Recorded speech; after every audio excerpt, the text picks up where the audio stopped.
Rude Boys up by 13 and Tunas now with 8. Rude Boys leading by 5. TK, even though the Tunas may be giving away some height advantage to the Rude Boys, what side do you think the speed is really relying on? Do the Tunas possess the greater speed? I think that the Tunas might be a little quicker, though I think that the speed actually comes out about even. Well, we'll see if their quickness can hold off the height of the Rude Boys. Right now, the Tunas in a catch-up mode. And a nice throw off by the Tunas. Tunas have to do something here. They don't want to trade goals with the Rude Boys. They need to make a statement right here. They need to get some big blocks and quick turnovers here. They just simply cannot afford to trade goals. A nice outgoing pass by the Rude Boys. Picked up at the sideline. Again, you can see the sideline defense being employed by the Tunas. It's a combination of the marker trying to force the thrower to throw up the sideline, and the other defenders are trying to stop that pass at the other end. Nice outlet pass to the center of the field as the Rude Boys spread out their offense. Rude Boys again with their deliberate offense. Boy, wide open. No one even near. Screen call. It's going to be brought back. What happened was a defender, in trying to chase his man, got screened off from his man. The play is negated, goes back to the thrower.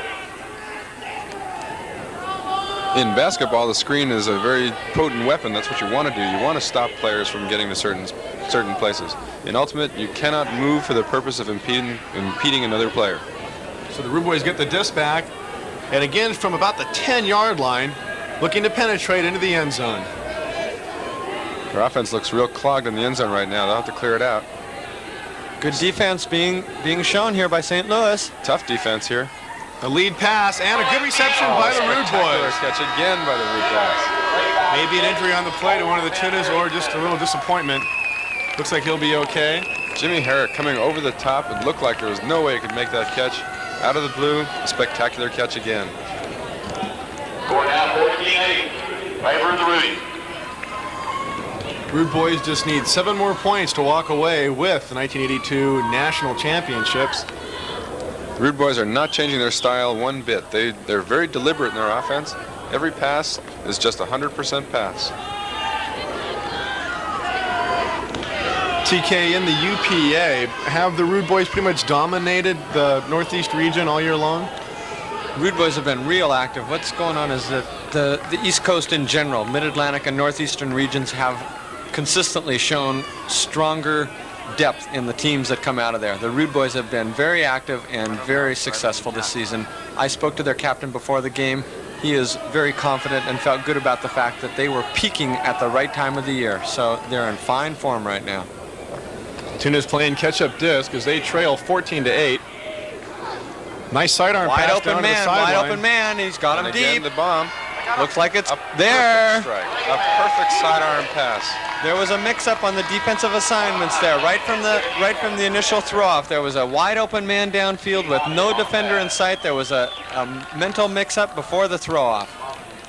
A nice negative angle throw on that sidearm delivery, allowing it to curve into the lead man to actually lead the receiver so that the other two intrepiding Rude Boy defenders could not get to the disc. And a smart score for the Tunas. As they are trying to catch up, they trail now 14-9. Again, a big play for the Tunas, and if the Tunas can stop the Rude Boys in their next possession, the Tunas can really get themselves back into this game. They trail by 5 right now. If they can force a turnover and get another goal up, they'll be within striking range. The captain of the team of the Tunas out there giving some specific directions just before the pull. These are the type of things that really make the difference. When the captain can add a little bit of incentive, a little bit of specific instruction, oftentimes will make the little bit of difference that's needed here. Tunas would surely like to have what's called a stuff and score right here. They'd like to just stop the Rude Boys right on the goal line and score into the win. This plastic disc almost appearing to be a discus at times as it's thrown the entire length of the field. That throw off a few yards short as the Rude Boys pick it up. A nice sidearm pass going to midfield. Nice tiptoe work by one of the Rudies. Rudy's keeping his feet inbounds. A possible trap. We'll see what the call is. They will call it a reception, but he must go back to the point where he caught it.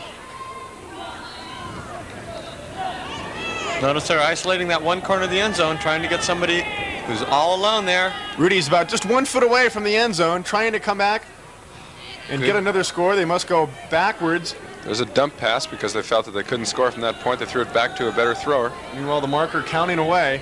Notice that one corner of the end zone again. That's what they're Isolation going play. for. There it is.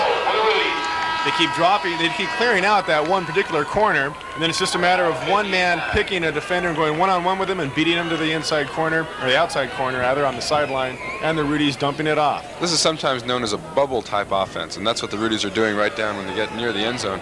The bubble is an area in front of the thrower that is cleared away. It's also called the clear and fill. The receivers clear out from the area and only fill the area when they're open. So they wait, move out of the area. When they're open, they jump through the area, and they know the thrower can hit them right in there. Take a look on this offensive point. You'll notice that the receivers that get the most passes are ones that clearly get open. They get open by setting up the defensive man for their move. They know what they're going to do before the defensive man does. They make the appropriate moves, cut with very sharp cuts, and leave the defender a step or two or three behind them. One of the first sidearm throw-offs that we've seen throughout this game, and a full length of the field throw-off. Tuna's coming back very quickly, trying to Good answer crisp back. passing. Again, some defensive mix-up. They're getting halfway down the field with no defenders on them. That was a good example of the flow we were talking about earlier. There are 2 or 3 passes right in a row. Give and go on that That's a- situation. that's and a the perfect give and go. Tuna's really penetrating into the end zone, and bingo, another score by the Tunas. It's real surprising to me that they've been able to do that in this half with consistency. I can't help but believe, though, that maybe the Rude Boys are playing it a little slack. They've got a 5-point lead. They scored 15-10. Maybe they don't feel the pressure to have to be that close on a man-to-man situation. It's possible, but I think when you're playing for the national championships, you want to stop every single pass. I don't think they want to give them anything. It's just that the St. Louis team is playing tough. They have good offensive patterns. Their players are quick, and they are making the right cuts. I don't think the Rude Boys are trying to slack off at all. I think that's just good offense by the Tunas. TK, do you think the Rude Boys would be content in just exchanging goals until they beat them to 21? Well, I think that they would. They got a 5-point lead, and there's not going to be anything lost by them if they do. It's definitely one way to conserve her energy, and it would almost make it a completely offensive battle as far as the Rude Boys would go. This has been an extremely grueling tournament on all these teams. Having played many of these games over the last couple days, the fatigue factor is Boy, Steve Mooney puts up the bomb. We'll see the sky effect here, and the Tunas are lucky enough to break it up. clean block. Up to the task. 2-on-1 situation, and the Tunas force a turnover. Now's their chance to try to get back in it. They are down by 5. In the second half, we've just seen tremendous offensive play. Very, very few turnovers in this half. The accuracy of these passes is really amazing. Tunas trying to weave open. Nice midfield pass out to the sidelines. Back into midfield. If you've ever thrown a disc in the backyard or at the beach, you know how difficult it is just to throw. And here's a situation where you have a thrower, you have the thrower is covered, you're Nice throwing to a grab. moving target, and that target is covered. Excellent grab by the Tuna on that last play. You can see these guys know the importance of hanging on to the disc, of saving a bad throw, and they'll simply put themselves out there in order to do it. I believe the Rudies have called timeout here. First time out of this half. The Rudies leading 15-10. A very timely timeout. Rudy's in possession, seeing that they want to take charge. They don't want to have any more sloppy play or turnovers. They want to take this disc definitely into the end zone. They call the timeout just to regroup and did just that. Another one of the production Frisbee. Another term, Irv, in the ultimate sport as far as a defensive setup. You can see some of our spectators here. Our spectators have traveled from all over the country to come down to Austin, Texas to watch these nationals. Participate in and watch. There are 5 regions. What we're looking at here is the Windy City team from Chicago, rooting for their counterparts from the Central region, the Panteras Tunas. Our Disney t-shirt concessions in the stadium immediately. St. Louis a surprise here, I would say, in the championships, making it all the way to the finals. And maybe what we talked about earlier, TK, as far as just the plain desire and hunger to win the main event, may be the difference. Well, the Rude Boys have never won this tournament in any form of their team, and they'd sure like to pull home and bring home the championship. Again, the camaraderie involved in this sport, unlike almost any other sport. Rugby, a very physical sport and a large sense of brotherhood, but also a lot of violence. And the sport of ultimate, pretty much a game of finesse and skill and sportsmanship. It's a pure sport. You're talking about basically running, jumping, having fun. These players are out here for fun. They're trying as hard as they can, but they're doing it because they love the game. They're just having a great time. Rude Boys get the a long one here. And a long sideline. Oh, to It was a Mooney. set play. It was a set play. Carve in and Oh, corner is that a grab. beautiful pass. It's a goal. Absolutely beautiful Beautiful pass. play by the Rude Boys.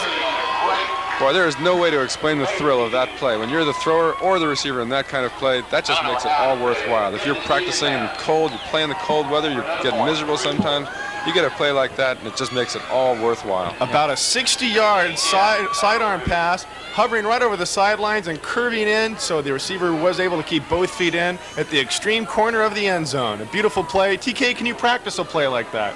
You can't, but what they did do was they set that one up in their timeout. That was a set play that the man who received that, Steve Mooney, is their primary deep threat. He set that play up. They knew what they were going to do. You can't practice it per se and throw in the exact pinpoint pass that was thrown, but you sure can set up the strategy and know what you're going to be doing. They isolated, kept nobody else deep, sent Mooney long. He set up his man with one quick step towards the disc and went long. You saw the results. Perfection. In that situation, the Rude Boys just used the timeout just like a huddle in football where they set a play. They set a post pattern or a corner pattern. Score is now 16-10 in favor of the Rude Boys. Rude Boys just 5 goals away from winning the 82 Nationals. Tunas trying to come back. And a bad pass by the Tunas, even though a very good effort. Nobody picking it up. Nobody picked up the disc, which is unfortunate because the Rudies had a real good transition. The receivers were in good position, but nobody picked up the disc right away. Again, the reluctancy of the other team members to allow the established handlers, throwers, or quarterbacks, whatever phrase you wish, to come and take control of the disc from a throwing standpoint. Good defense, good offense there. Just real clean play. See the Rude Boys now trying to work themselves open. A nice pass into the midfield. There's a situation where a thrower had a potential receiver in the end zone, wasn't real sure, pulled it back. Drills that pass in there. Drills a perfect pass. Goal! Ed Disasway with a tremendous catch right at the ankles. A beautiful shovel pass, kind of almost like a little dink pass, just a few feet away. He's able to grab it at the ankles. And the Rude Boys take a commanding lead, 17-10. Now just 4 goals away from the national championships. The thing that's really amazing about the Rude Boys is I wish we had a statistic for their pass percentage completion. They have thrown very few away. There are very few turnovers in this game on their point of view, from their point of view. I would say they'd have to be near almost 80% completion. Oh, they're much higher than that. I'd say they're definitely in the 90s. In statistical analyses that have been done of games in the past, the winning teams have more often than not thrown 90 to 95% completion rate to win the tournament. Well, then we're correct in saying the Rude Boys are probably in the 90s. The Tunas had a kind of a slower first half, and just lately their play has gotten a little sloppy. But the Rude Boys have kept up competent play throughout both halves. They have been able to dominate so far in the late going here in this half. What happens in a game like this is the Rude Boys will be so effective in scoring once they get a turnover that it's a real punishment for the Tunas. The Tunas know that whenever they make a turnover, they're going to get scored upon. So they just can't afford any turnovers at all. It's called capitalizing. So Boston playing opportunistic disc, and St. Louis feeling the effects of it, trailing by 7 points, the biggest margin in the match so far. St. Louis trying to rally on the sidelines and get a little energy going to come back and hope to rally. You can see some of the players on the Rude Boys, as mentioned earlier, wearing some face paint. Now, this is just for fun. The players just enjoy doing that. There's no restrictions on this in the game. It's just because they're out having a good time.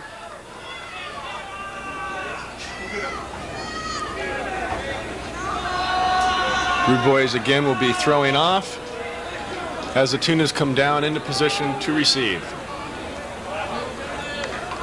How many members are in the UPA, would you guess, TK? I wouldn't have to guess. There's about 1,237 right now. Approximately. Do we have any ultimate teams in Alaska? We have just a little bit of interest up there, no teams. But we do have them in other countries around the world. There's Ultimate actively being played in 18 countries right now. They just held the 5th European World Championships, or European Championships, in September, and the Swedish team, which has won for the last 2 years, were victorious. Definitely possible for Ultimate to attain the level of international status as soccer, where we could have a World Cup of Ultimate in the near future. Absolutely. Plans are already underway for a World Championship in Gothenburg, Sweden in 1983. That would be incredibly exciting. I'm sure we'd all like to see this sport put into the Olympics very soon. Especially coming to LA in '84. It'd be a great demonstration game there, An wouldn't excellent it? demonstration game. Tunas effectively controlling the disc as they move their way down. Looks like the Tunas have changed their style a little bit. Now they're going to the control offense that the Rude Boys have been playing. It's very much the same offense here. Maybe regaining some of the poise, TK, that we had noticed earlier with St. Louis. They do tend to look a little crisp right now. I think that they went into that huddle and came out with a little bit of instilled enthusiasm, and there's a goal to prove it. Beautiful bullet pass. pass. Sidearm down the line, about chest high all the way. And the Sidearm Tunas bullet. try to put themselves back in it. Trailing now by 6, 17-11. Just a beautiful throw for a goal. Very consistent offense there. They must have thrown about at least 25 passes to score that goal. Every one of those, there was no question that the pass was going to be completed. That's what I mean by the consistent control offense. Well, since there is no time, except that the thrower only has 12 seconds in order to get rid of it, you can pass it as long as you want or as much as needed in order to get it in the goal line. You really can't afford to take the time to be conscientious to set up a controlled offense and to make it work for you. Absolutely. This game is potentially offensively loaded. I mean, there should be no reason for a team not to score. Every time the offense gets the disc, they should be able to score. And it's just the fact that we're human. We try to reach beyond our means sometimes. We try and throw a pass that we may not be able to complete, but if it gets completed, it's a great pass. So sometimes if the offense is consistent enough, they can score every time. A nice length of the field throw off into the end zone and out of bounds. The Rude Boys will bring it up to the goal line, and from the corner spot, we'll get it up. A sidearm pass to midfield, to center field. That reception right there just showed the confidence of the Rude Boys. In general, when a throw-off goes out of bounds, the receiving team will generally ask to have it thrown over, but they just felt so confident about their ability to move the disc that they just accepted the throw-off and put it into play. Interception, a big turnover by the Tunas. We have a disputed call on the play. Rude Boys perhaps calling bad defense. It definitely looked clean from up here. From our vantage point, it looked like a very clean play. I'm not clear on what the call is here. Notice here the tone of the conversation. Initially, obviously, because this is such a significant game, it's quite heated, but immediately the tone of the entire discussion is toned down, and that is, again, because of the mutual respect these teams have for each other, but basically you're talking about civil conversation. They have a difference of opinion. I don't think there's any other sport where you could solve this by themselves without outside arbitration, and you'll see very complex situations dealt with here. We have not gone to the observers for a single call, and I think that's a very indicative feeling of camaraderie that these players have. They are not refuting each other's calls. They make a call and it's sticking.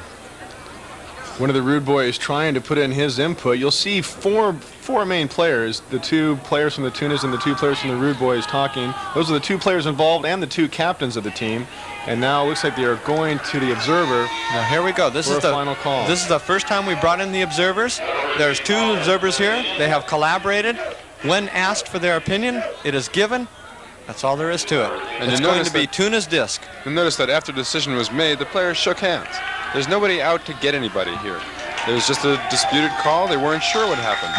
Each person saw it differently, so they called in the observer, and they go by what the observer said. They abide by the observer's decision. Rude Boys put the disc back to the Tunas and into play, and the Tunas trying to pick up the momentum after a quick turnover and get it into the goal line. Tunas trailing 17-11. They definitely need this score.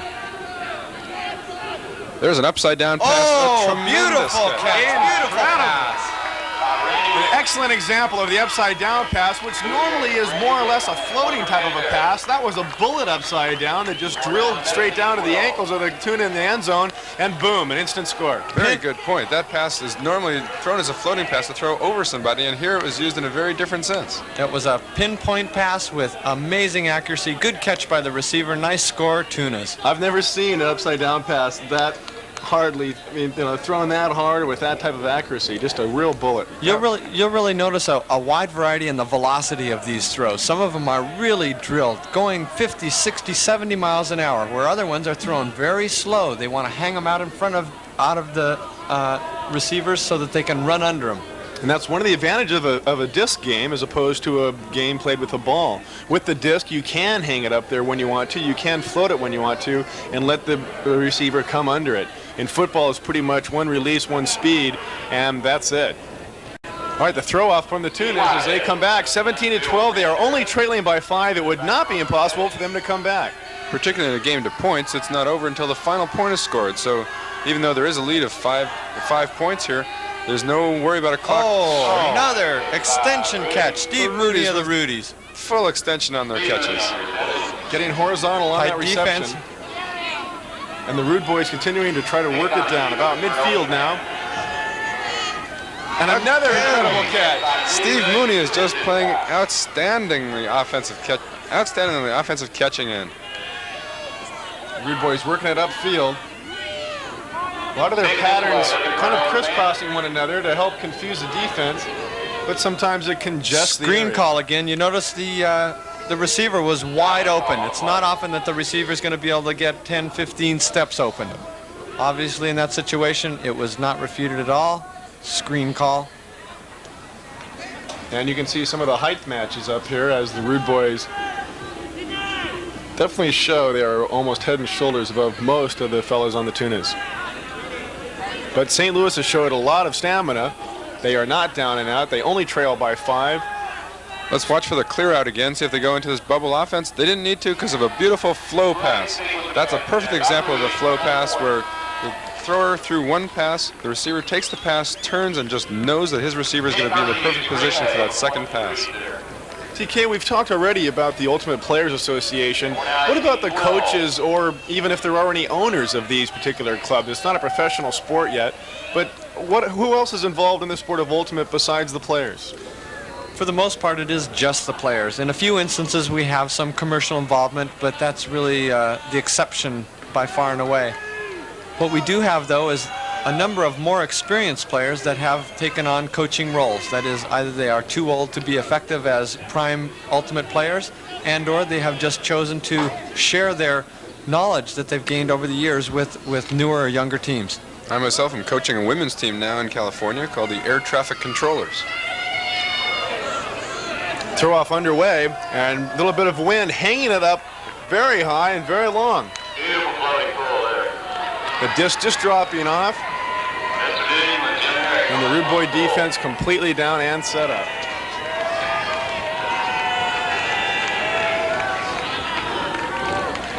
Another discussion here. But the Tunas will take it from the sidelines. And they're considering cutting over on that slide. I believe they will. They will have a rethrow. For those of you that are interested in learning more about the sport of Ultimate, there is a book out called Ultimate, Fundamentals of the Sport, and it was written by my co-commentators, Irv Kalb and Tom Kennedy. And perhaps, Irv and TK, you can give us a little bit of insight on what your book's about and what you cover. Well, the book is written for the player who is interested in the sport and really wants to learn the fundamentals of how to play this game. It covers all the topics from the thrower to the marker to the defender to the receiver, and it incorporates those individual strategies into team strategies of team defense and team offense. And we think it's an excellent way for novice players to learn how to play this game. The rethrow in play as the Tunas take it. Another long pass. Tunas are going for it all. Looks like he's got it. Wind advantage. Oh! And a breakaway play, and he can't hang on to it. Boy, that was sure a beautiful, beautiful backhanded pass into the end zone. Should have been completed. Heartbreak play. Excellent effort by the Tuna receiver, but just wasn't able to hang on. That really could have been the turning point of the game. That could have been a big Tunas turning trailing point. by 5. It would have shortened the gap to 4, and just that type of a spectacular catch would have really helped. Sorry, they trail by 6. It would have shortened the gap to 5. 18-12 now. Rude Boys leading. Notice the tight D. And Two again, men went to one, left a man wide open. and again, when you watch the Rude Boys offense, they have passes which are, well, they may complete them, they may not complete them, so those passes are not thrown. They'll wait and they'll have a deliberate pass when they are absolutely sure that that pass is going to be caught. Traveling called on the play. The Rude Boys get the disc back as they look to put it in. Excellent D by the marker, stuffing one of the attempted passes. Outlet pass to midfield. Now back to one of the Rude Boy handlers. As we said, there are a lot of experienced people on this team. This is Toby Lou, who's been playing the game for many years. Rude Boys working it in, trying to get maybe hit one of the corners or whatever's available in the end zone. Pass over to the opposite side, the other side of the crown on Burgers Field. There's A little corner pass straight into the end zone, and another goal for the Rude Boys as they close the gap to just 2 points away from winning these championships. Another perfect example of the clear out. When they get near the end zone, the Rude Boys will clear out one side of the end zone and only allow a player to go through that area when he's open. And in this case, it was Steve Mooney, the captain of the Rudies again. 21. Team 21, they must win by 2. Captain 25. So the Toon is down by 7 points now. It's a score of 19-12. The Rude Boys, again, have not changed their offense one bit. They've used this style of offense all through the entire tournament, and they're convinced that that's the way to play this game.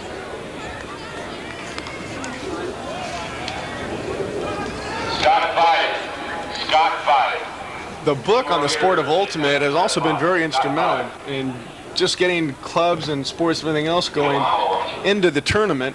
And a lot of the players in the tournament have been reading the book on Ultimate, as well as observers and referees and anyone else that wants to know more about it. We do have some more information on the full scope of this tournament, and in the round-robin format, each of these teams have played on the average of about 5 or 6 times in order to get to the finals. Correct. These teams have all played extensively throughout the season. We have, in effect, of the 15 teams that are in attendance here, 5 women and 10 men's teams representing those 5 regions. Oh, that's going to hurt. A simple throw and catch that was missed, undefended. The receiver just dropped the disc right on the goal line. Pick call on the play. Pick call, play stops, checked by the marker. All picks are legal in basketball. They do not go in alternate. Illegal pick, and the Rude Boys on a roll, trying to shorten the gap to walking away with it. There it is. Pick it away. Ed Disasway with a goal. Rude Boys sneak another one in, and are just 1 point away now from winning the national championships. Earlier today, we had our women's finals, and the final score of that game was 12-8, with the Zulus from University of Massachusetts defeating the Michigan State Fishheads. We had quite an exciting match in that. The play of the women, I would have to say, as unbiasedly as possible, not quite up to the level set by the men, but it was an exciting match, and the Zulu definitely took control. There was quite a bit of difference in that game, that the wind has definitely died down since that game. The wind is a big factor, very, very gusty winds.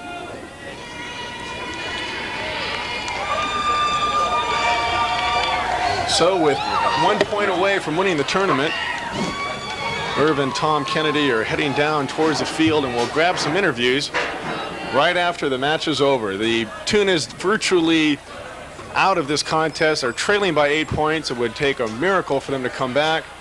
Stranger things have happened in the history of Ultimate, but it would be very much of a big upset. The throw off trailing back, picking up some wind and curving back.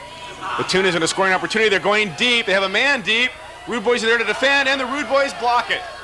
Second effort by the Rude Boy, another block down, and the Toon is not able to score. The Toon is realizing they're in a jam. They must take the gamble, and the Rude Boys shutting them down.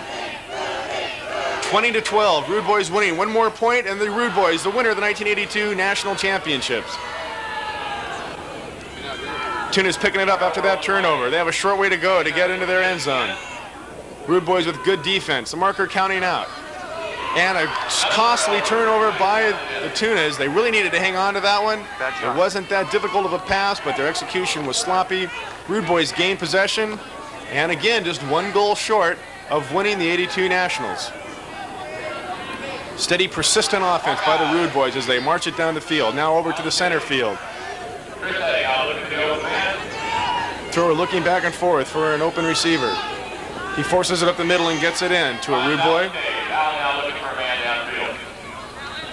You can see the marker all over the throwers. But the throwers with quick passes able to get it out. Rude Boy in the end zone, open, and that's it. The Rude Boys charge the field as that's the final goal for the 1982 National Ultimate Championships. And the Rude Boys from Boston have soundly defeated the St. Louis Tunas by a final score of 21-12.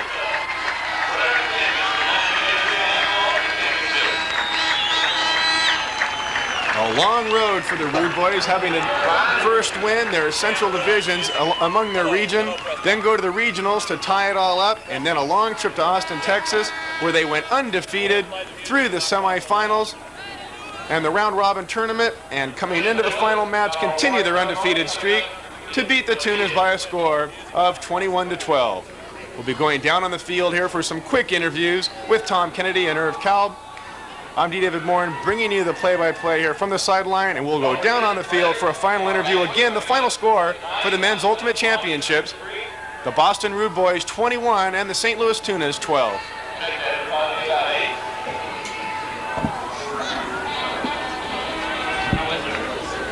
From Boston, tell me about the game. What's your feelings at this point?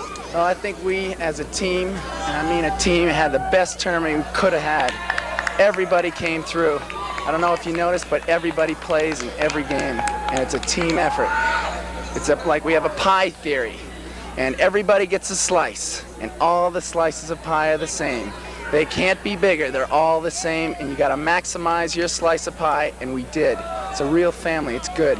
Well, in watching the game, we were real impressed with your offense. We just called it a very deliberate offense.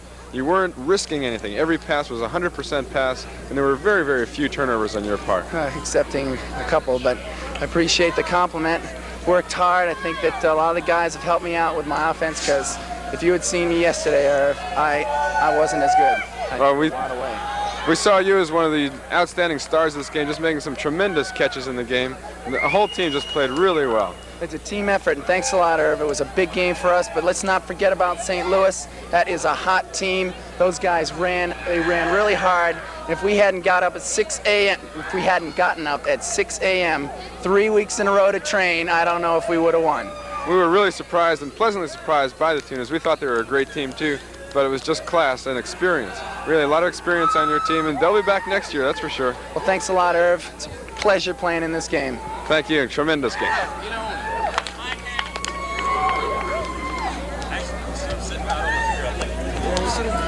Yeah, we need to cut it.